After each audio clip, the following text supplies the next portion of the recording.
Hello, hello, hello, everyone. This is Missy Magdalena Grace with a solo podcast. Today it's a monologue with me, and I just want to first acknowledge. So I was taking a long break away from podcasting for the past 2 months with travel, holidays, and quite honestly, just unearthing more and more of this spiritual happening on the planet.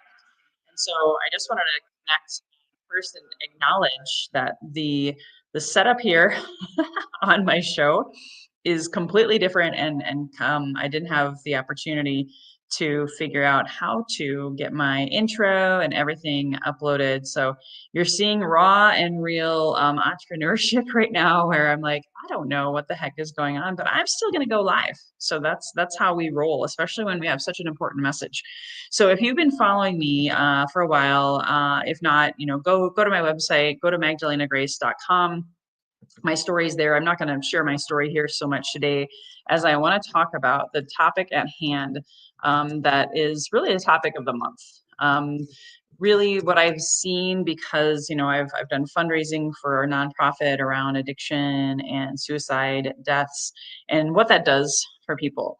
I've studied codependency at length for myself and my own healing, as well as certifications for clients to help them through their own overcoming addictions and trauma recovery, grief recovery. A lot of these things aren't mutually exclusive. A lot of times we have this spider web, this mycelium network of life that really kind of interweaves and plays out in our life. And oftentimes it's very, very unconscious.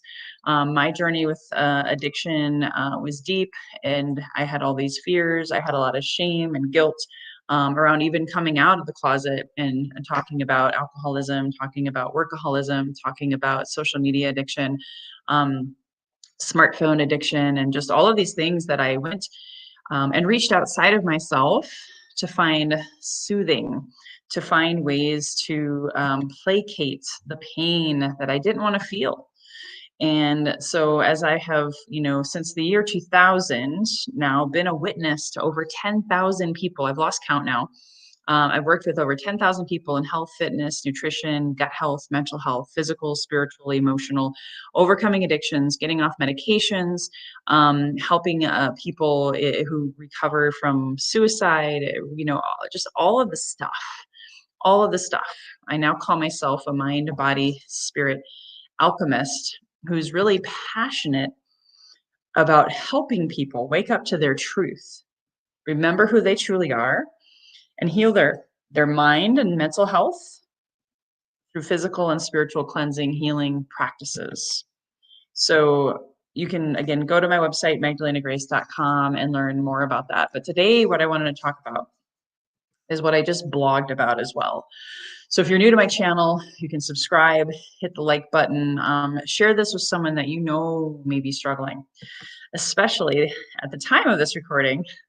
We're like, I think 15 days, give or take, from Christmas. Right now it is December 9th.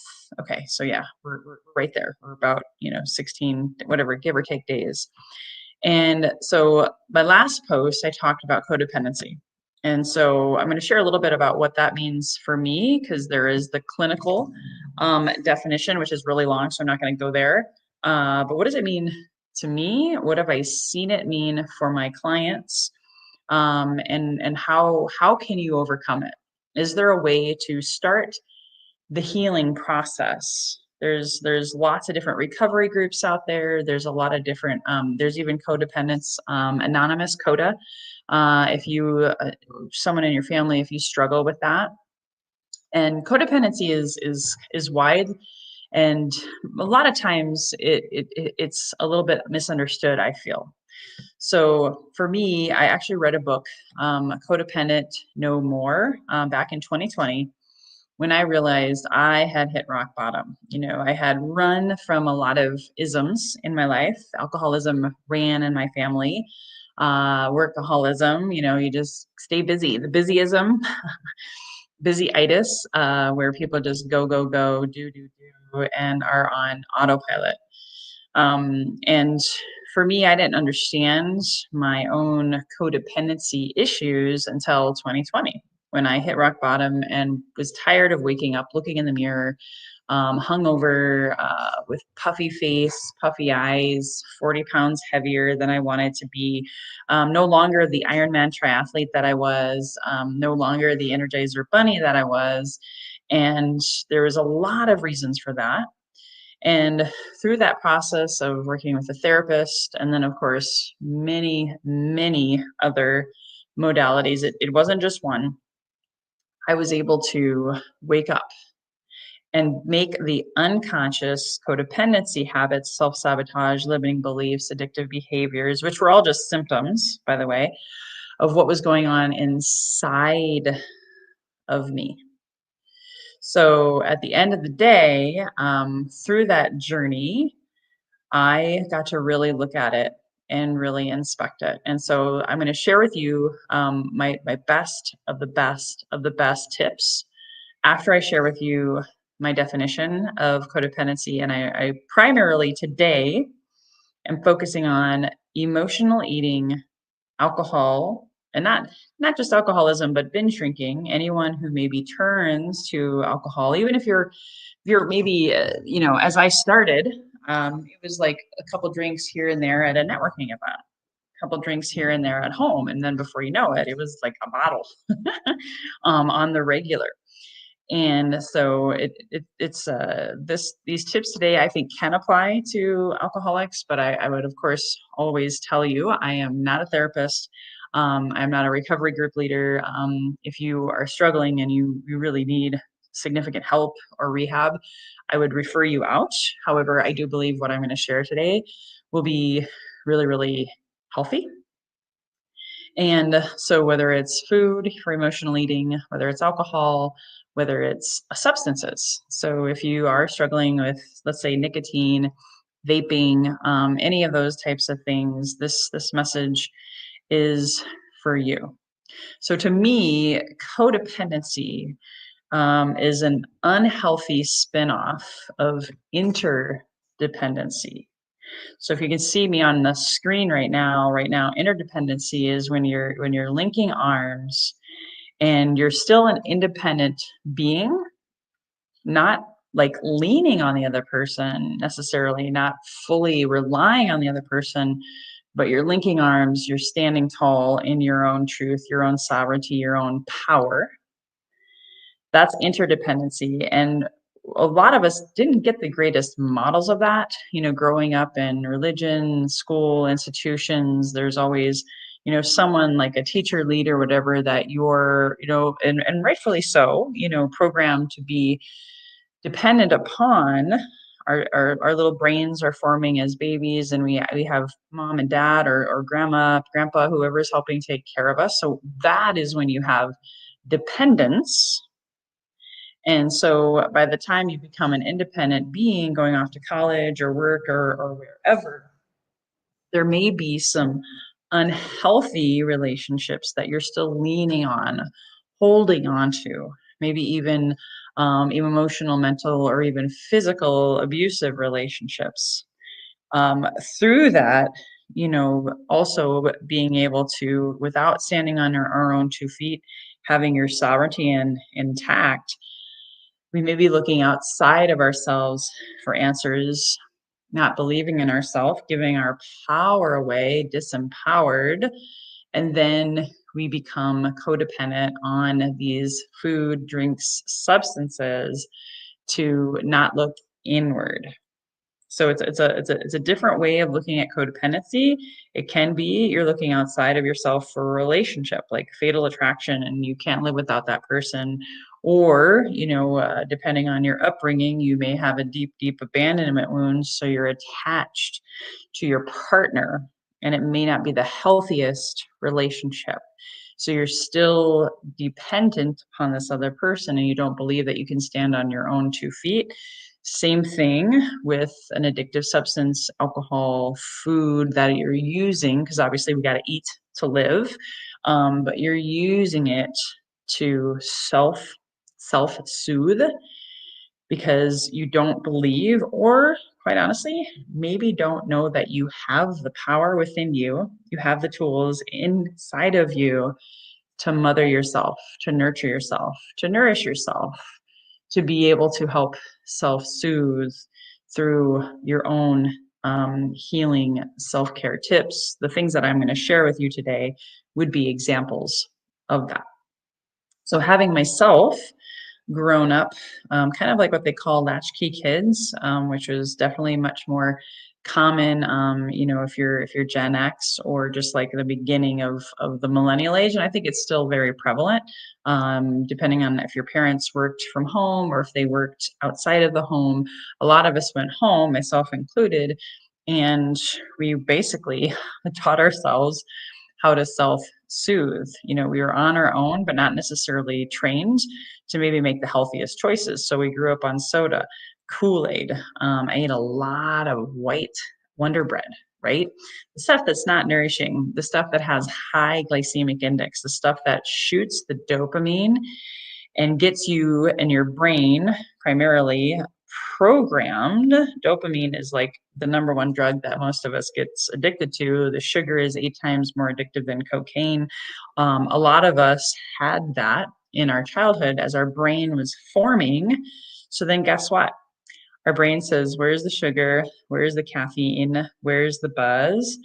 And of course, if you partook in alcohol or nicotine at a younger age, studies have been shown that it's more likely that you're going to form a dependency upon it, depending on peer pressure, social anxiety, if you have mentors, caregivers, accountability partners, things of that nature. So again, most of these things that we turn to self-soothe, that it's emotional eating and drinking for sure, but also nicotine.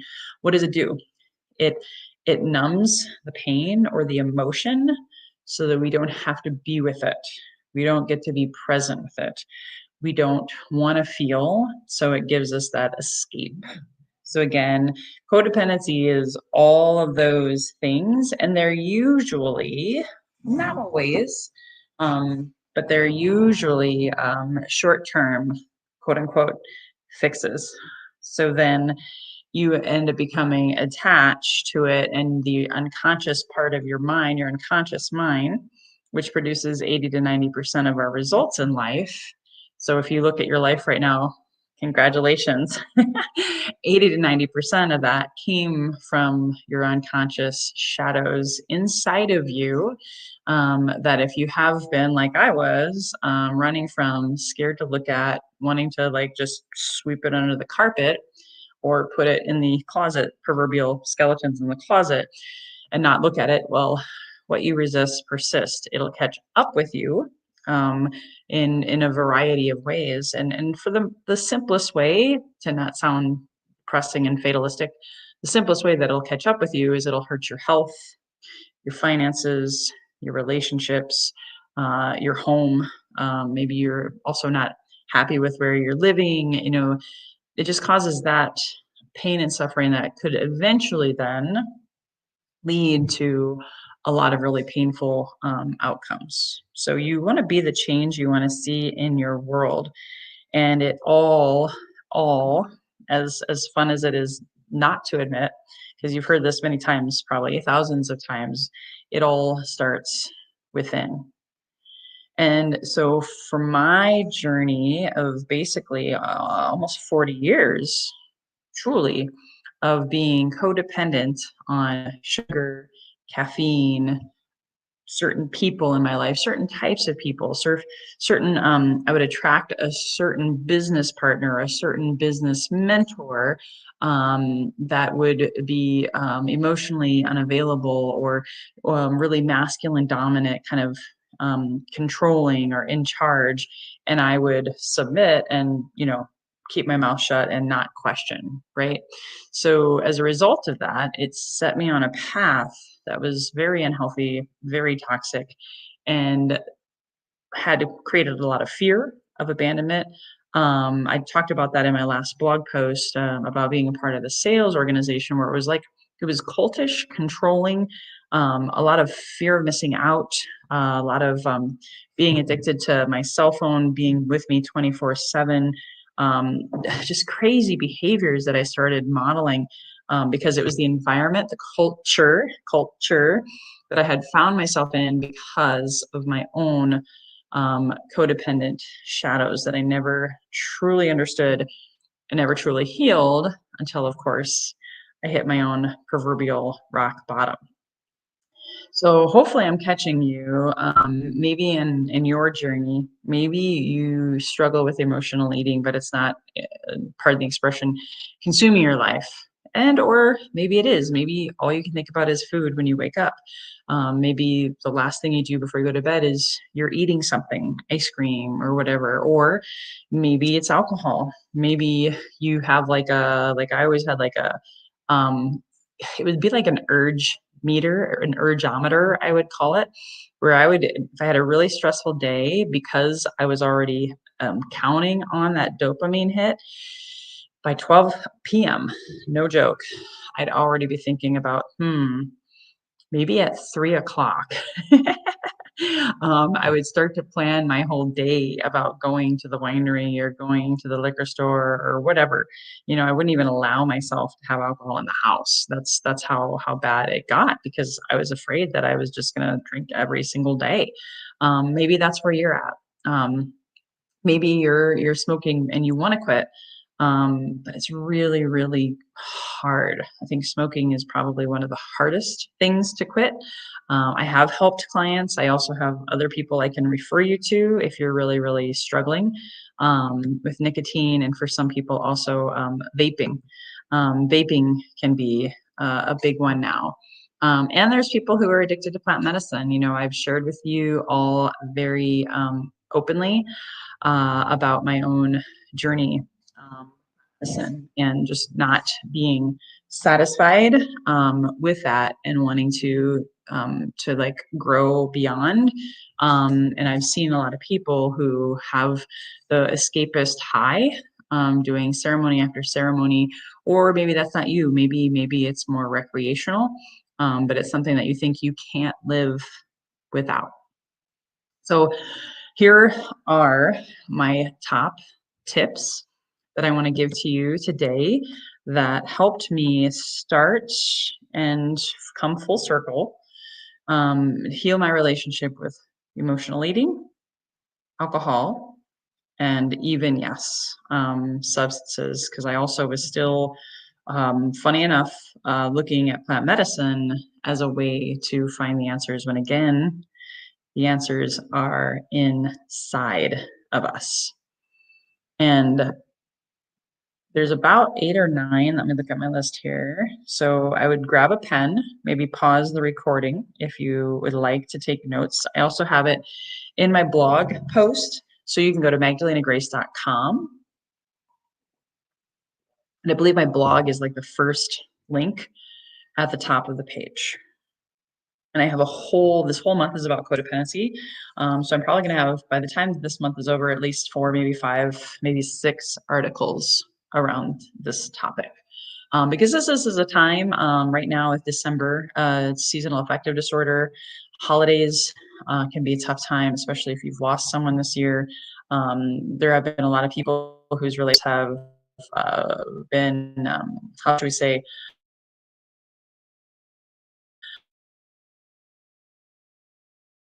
amongst family, friends, and breakups.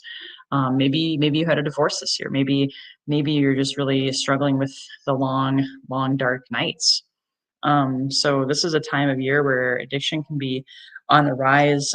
Suicide rate can increase. And so I really want you to take care of yourself. Take any one, maybe pick 2 or 3 of these tips that you can really go deep into and kind of go into reflection and hibernation mode this winter and really commit to and take seriously for the first time in your life. I believe, it's one day at a time, but it's also 1 month at a time. What can you do now to take care of you can make an impact 30 days from now. So here we go. So here are my best tips to start the healing process with codependency regarding emotional eating, drinking, vaping, nicotine, etc. So take about 15 to 20 minutes on this first tip is take 15 to 20 minutes and take a look back at your childhood. Did you set yourself up for these addictive behaviors? And again, taking radical responsibility. I would encourage you to, even though, yes, caregivers may have meant well, but maybe they didn't do the greatest, try not to project that upon them. This was part of your journey. This was part of your life. So did you set yourself up for your current addictive behaviors as a young child or teenager? So since your brain takes about 25 years to fully form, in those first 25 years, did you consume a lot of sugar, white bread, coffee, food, all sorts of different colorings and different additives and fake food, basically, that causes very much dopamine hits. It is just not good for your body. Maybe fast food, maybe a lot of soda, maybe alcohol or nicotine started for you at a young age. So, absolutely, if you did, just take stock of that.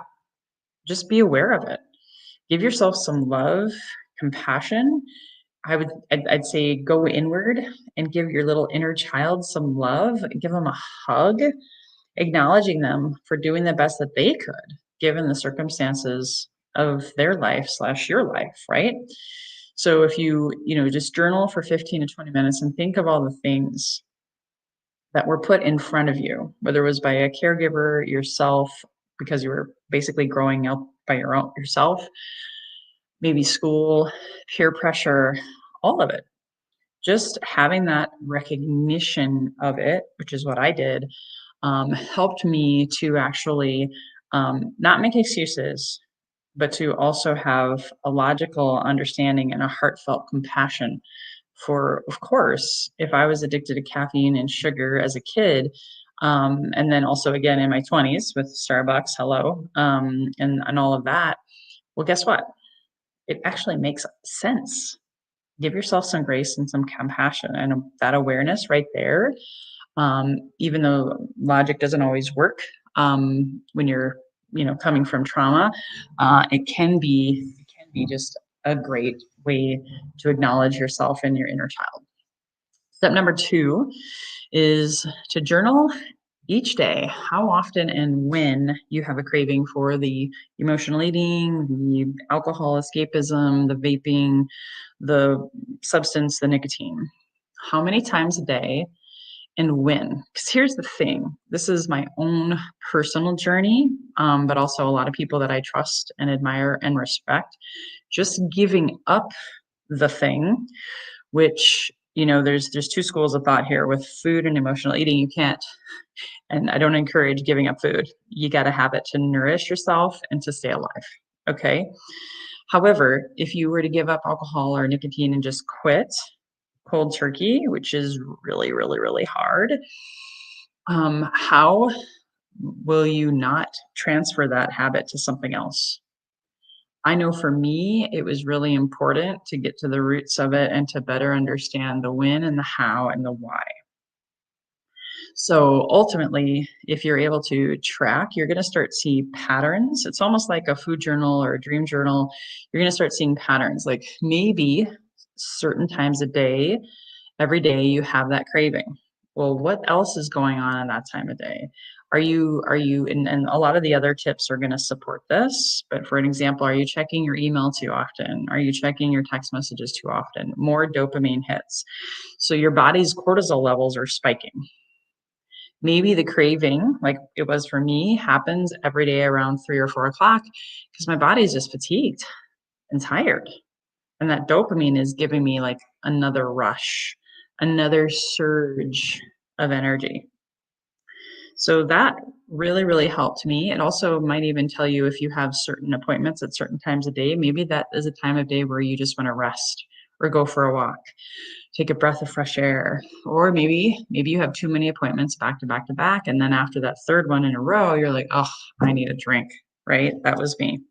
So checking in how often and when and what is happening around that will really help you understand maybe what's going on with your body, mind, and your energy. Number 3, of course, standard This is like a daily thing we all could benefit from no matter what, no matter if you're struggling with codependency and this kind of stuff or not.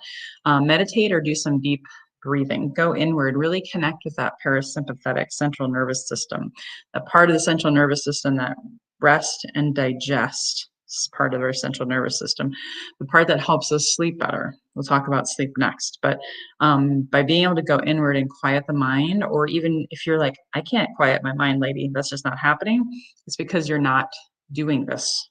So oftentimes to quiet our mind, that's when we reach for the food, the drink, the nicotine. But to be able to quiet the mind, you've got to first observe it, be a witness, and allow the chatter to be there. And guess what? Just like a toddler that wants to be witnessed, it'll be done with its little tantrum or its inner critic thing, whatever you got going on. So again, meditate and or do both. Do some deep breathing, even if it's for 2 minutes a day. Got to start somewhere, right? Small baby steps. Small baby steps. Number 4 is how much sleep are you getting or not getting? Sleep hygiene is one of the first things I work on with my clients. Sleep deprivation, oh my gosh, that can destroy your neurotransmitters, your cortisol levels. You'll be way more in the sympathetic central nervous system, which is oftentimes leading you to fight or flight responses, which is often leading you to reaching for these things that are self-soothing or numbing. So if you're way too much in that fight or flight sympathetic central nervous system, your body can't calm down, it can't digest food well. All of that helps negatively impact your mental health and your choices, your decisions. So they actually say it's much more dangerous to drive your car while being sleep deprived than with alcohol or texting while driving, because you're not operating as nearly as well as you could. So check in with how much sleep you're getting, but also how much good, deep sleep. Keep your phone away from your bed, like all of these things. All of this I got to take care of myself over the past 3 years. Number 5 is hire a coach or an accountability partner. Be really, really careful to not follow the herd. There's a lot of like trendy coaches. There's a lot of trendy leaders. I fell into that trap. That was all part of my cult experience and religion wound codependency. But make sure you interview and find the best mentor or coach for you. Make sure they have testimonials. Make sure they have a website at the very least. Make sure they have a LinkedIn profile. Interview multiple people to find the right fit for you. And make sure that they're not just doing this, just talking, making sure they're talking the talk and walking the walk. I made that mistake in multiple ways with business coaches, sales coaches, business mentors, and, a whole variety of a lot of different people. And part of that is also helping you heal that codependent wound where someone is a guru or a leader or a teacher and you just believe it because they said so. That's not sovereignty. That's not doing your homework. That's not inspecting what you expect. Don't hire blindly. It can cost you time and money, and actually, in some cases, like me, make things far worse before they get better. Especially with something so sensitive as this, that probably underneath it all, you have grief, unprocessed trauma, all sorts of stuff that have led you to this moment. The next one, number 6, is writing a new story. Writing a new story. We all have, and this is hard to maybe swallow, but we all have a victim story. We all have something that drives us to believe a lie. We might actually even not only believe the lie, but fabricate it even more. A lot of my own self and a lot of what I see in my clients is, our childlike perception has one version. And then as we get older and more of our shadows and our traumas get even bigger in reality and real in our life, because again, everything in our life is a mirror to us, then it becomes really intense and we can get stuck in the old story. We can get stuck in a trauma or fear loop.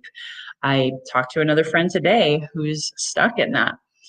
And so you've got to learn how to, make amends and peace with the past, forgiveness, love, compassion for yourself and others, and along the way, write a new story.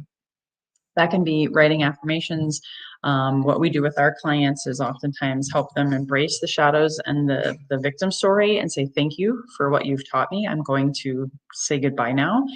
And then writing that hero story and then embodying that new story as much as possible. It can take up to 6 months with our clients. 6 months is all that is needed. For some, it could take longer depending on where your point A is, where you're starting, where you want to go. Number 7, because I am a mind, body, spirit alchemist, what I've discovered is to really, really heal the mind, you got to cleanse the body. So whether you do a cleanse of some sort with a practitioner, I sit with combo every other month. Some way, somehow, find a way to clean out your gut microbiome. That's the main idea of the cleanse, not specifically like a liver or spleen, but a gut microbiome. Our gut brain is often referred to as our first brain because it houses the ability to produce serotonin and other happy, healthy neurotransmitters that help keep this brain happy and healthy. If our gut is messed up, guess what? It's harder to turn the lights on up here. So seasonal affective disorder, it's not just, I'm here to tell you about this, having been in the industry for 24 years. It's not just about the fact that the days are getting shorter and the nights are getting longer. Nope, not at all. It's because a lot of times around this time of year, people are eating more sweets, more crap. Their gut is out of kilter, and that will impact you. Having had 40 years of gut health issues, which not ironically, I'll be talking about this in another episode. Gut health is definitely directly connected to your solar plexus and codependency. So being able to do that can help rebalance the microbiome, and that can help with your mental health. And obviously, when you feel better, you do better. When you feel better, you choose better. And it can help with those cravings. It can help get rid of some candida, all that kind of stuff, which also is a whole nother conversation for another day. So doing a cleanse can really help. Number 8, we just have 2 more. Number 8, exercise, or specifically yoga. Now, exercise for the sake of exercise is not always great. I myself overdid it with exercise. That was like another form of addiction in some respects because it was like adrenaline junkie type thing. Yoga can actually help with trauma, grief, especially Kundalini yoga, if possible. As you know, I'm getting certified in that right now. Already teaching. Yoga has been scientifically and spiritually proven as a technology and a tool to help regulate the central nervous system and help get stuff somatically out of your body. And it also helps with breathing, your lungs, your heart, your core, which again contains some of the most impacted chakras by codependency. So it helps with your body, mind, and can help give you better sleep. So it goes with all the other ones as well. So consider that. And last but not least, number 9. This might be the hardest one for some of us. Be kind to yourself. How will you be kind to yourself? How will you take care of you? How will you put your oxygen mask on first? Ultimately, you have got to be your biggest cheerleader and your biggest ally. A lot of times when we're coming and operating from trauma responses like fight or flight, freeze or fawn, codependency, we really become our biggest critic. And I can speak to that. So no one can walk this path for you. You can have people walk with you. Just make sure that they're not codependent friends who are, that saying, misery loves company. So make sure you have that support outside of you, but you're not dependent upon them. You can start to build muscles and tools to love yourself. Put your oxygen mask on first. Sometimes that might involve things like mantras, singing affirmations, failing forward, learning from your mistakes, dusting your feet and getting back on the horse, so to speak. I will say now, and it took me 3.5 years, now I can finally say I am my best cheerleader, my best nurturer. And, at times I can also give myself some tough love now because I've graduated from the victim mentality and ultimately am my own sovereign being more than I probably have ever in my whole life at 47 years of age. So I hope this was helpful. If you have questions, if you maybe want a free consultation, go to www.magdalenagrace.com. Keep tuning in. I promise you, I'm going to get this podcast system. They just did a huge update with StreamYard, so I'm really confused.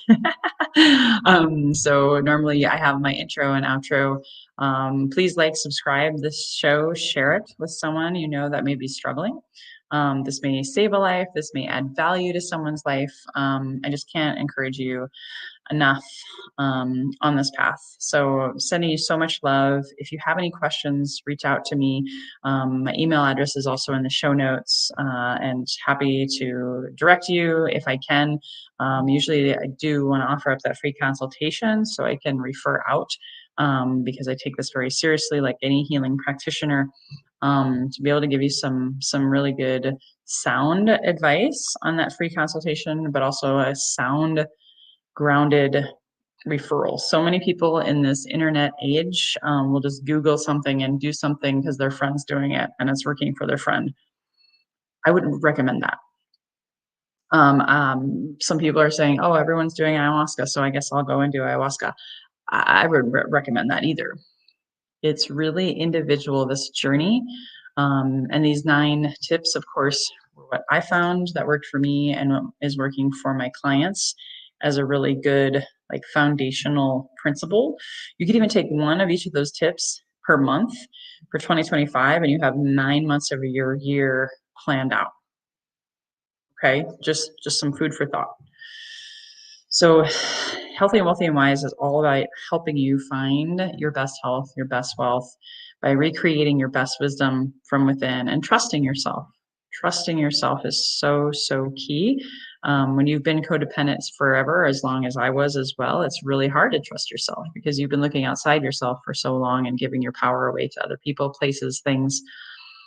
And so, the more you know, the more you can do better, right? And the more you do better, the better being you become for the planet. So until next time, here's to your best health, your best wealth, your best wisdom. Bye bye for now.